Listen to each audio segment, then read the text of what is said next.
बिस्मिल्लाहिर्रहमानिर्रहीम अस्सलाम वालेकुम। और ये है मुंडो ग्रास, खूबसूरत और इसको मंकी ग्रास भी कहते हैं और ये फ्लावरिंग ग्रास भी है। तो इसको हम शेडी एरिया में लगाएंगे जहाँ पे बहुत सारी ग्रासेस जो होती हैं वो धूप वाले एरिया में चलती हैं, और जहाँ पे धूप नहीं होती वहाँ पे फिर वो ग्रासेस ख़राब होना शुरू हो जाती है और उस एरिया में नहीं रहती हैं जहाँ पे शेड हो। तो वहाँ पे ये मोंडो ग्रास है, उस जगह पे हम इसको लगा सकते हैं। और ये शेड में चलने वाला एक फ्लावरिंग ग्रास है, इस पे खूबसूरत फ्लावर्स आते हैं और ये शेड एरिया में जहाँ पे धूप बिल्कुल ना आती हो वहाँ पे ये बहुत अच्छी तरह चलता रहता है। दरख्तों के नीचे शेड एरिया में हैज के तौर पर, और जहाँ जहाँ पे ये इसको थोड़ी सी ह्यूमिडिटी मिलती है वहाँ पे ये अच्छी तरह ग्रो करता रहता है।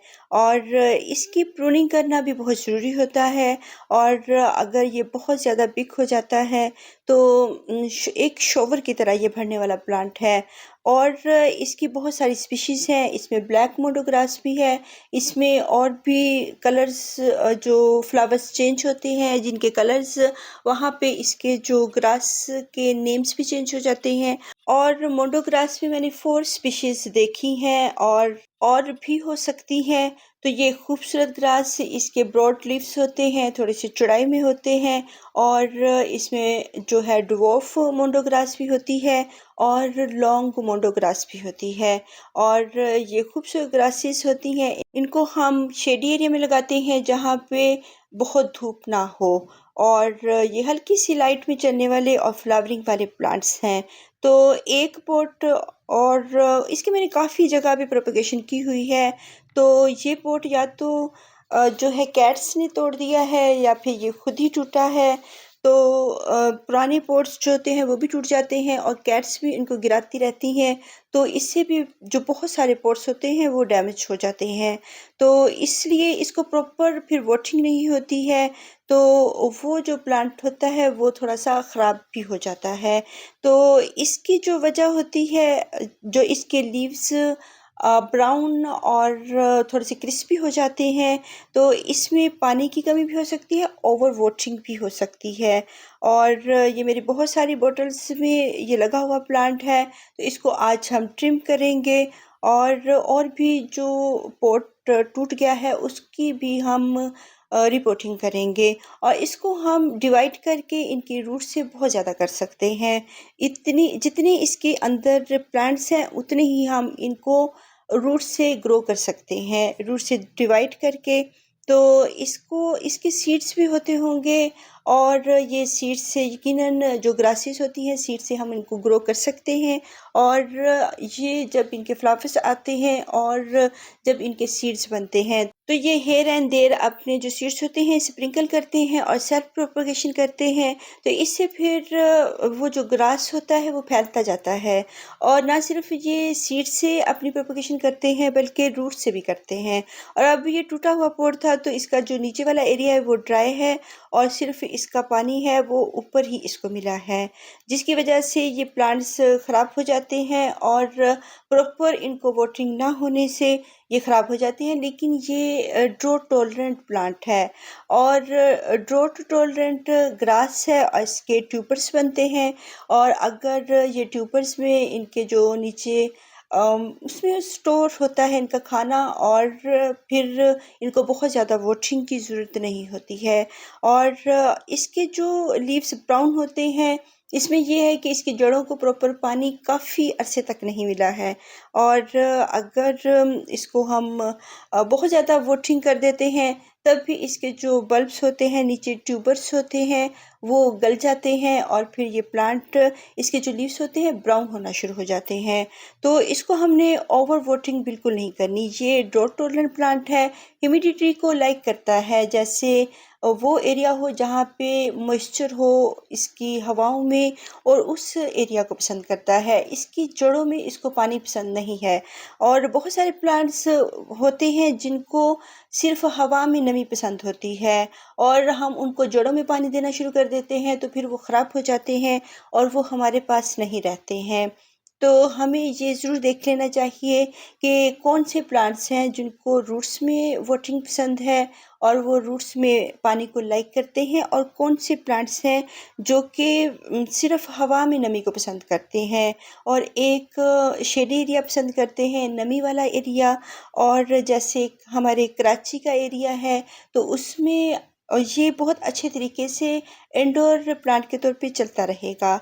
तो अगर हमें इसके पॉट चेंज करने हैं, और प्लास्टिक पॉट, ये जो प्लांट है ये टेराकोटा पॉट को और इस तरह की ठंडी चीज़ों को पसंद करता है। तो अब मेरे पास और नहीं है, और ये टेरेस गार्डनिंग है और मैं इनका पानी रोक सकती हूँ, तो इसलिए फिर हम इसको जो है प्लास्टिक पॉट्स में लगा सकते हैं।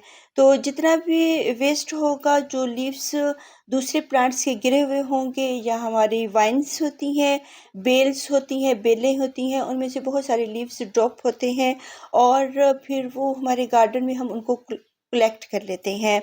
तो ये कलेक्ट किए हुए जो लीव्स होते हैं, बाक्स होती हैं, टहनियाँ होती हैं, ये बहुत अच्छी फर्टिलाइज़र बहुत सारे प्लांट्स के लिए होती हैं। यहाँ पे चिपिंग कर रही हैं बहुत सारी स्पैरोज़, और इंजॉय कर रही हैं। तो बहुत गर्मी हो चुकी है, और जब थोड़ा सा मौसम ठंडा होता है, दोपहर का टाइम निकल जाता है, तो तो फिर तमाम ही जो बर्ड्स वगैरह होते हैं वो बाहर निकल के आते हैं, और इस मौसम को एंजॉय करते हैं जो थोड़ा सा ठंडा हुआ होता है। बहुत गर्मी में बहुत जो बर्ड्स होते हैं वो भी गार्डन में नहीं आते हैं, बहुत अर्ली मॉर्निंग में आते हैं या शाम के टाइम। तो अभी थोड़ा सा ठंडा मौसम हुआ है, तो हम अपने बहुत सारा जो वर्क है गार्डन का वो कर सकते हैं। जो हम धूप में बैठ के सर्दियों में करते थे, अब वही हम वो वक्त ढूंढते हैं जो अर्ली मॉर्निंग का हो और जो शाम के टाइम का हो। तो इसमें हम वर्क कर सकते हैं, वरना तो धूप में बहुत मुश्किल हो रहा है इनका वर्क करना, प्लांट्स का। तो बहुत गर्मी आ चुकी है, और अप्रैल का भी एंड हो रहा है, और इधर जो वक्त का पता भी नहीं चल रहा है। इधर मंथ स्टार्ट होता है, उधर ये ख़त्म हो जाता है।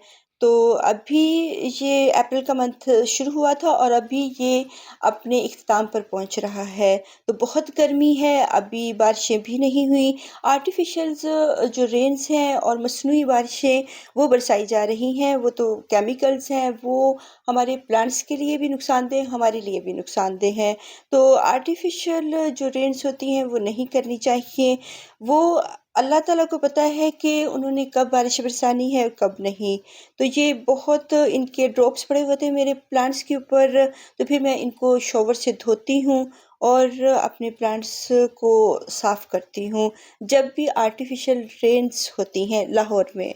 तो अब तो ये मामूल बन चुका है कि लाहौर में आर्टिफिशियल रेन्स होती रहती हैं, तो फिर हमने इनको अपने प्लांट्स को धोना होता है, और शॉवर से अच्छी तरह से इनके लीव्स को धो दें।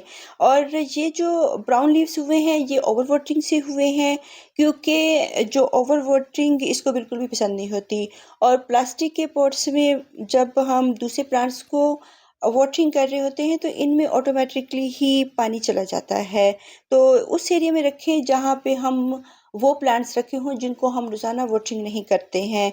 शाम के टाइम हम आते हैं, और जिन जिन प्लांट्स को पानी चाहिए होता है, और वो हम एक कॉर्नर में उनको रखा हुआ होता है, तो फिर उनको हम वाटरिंग कर देते हैं।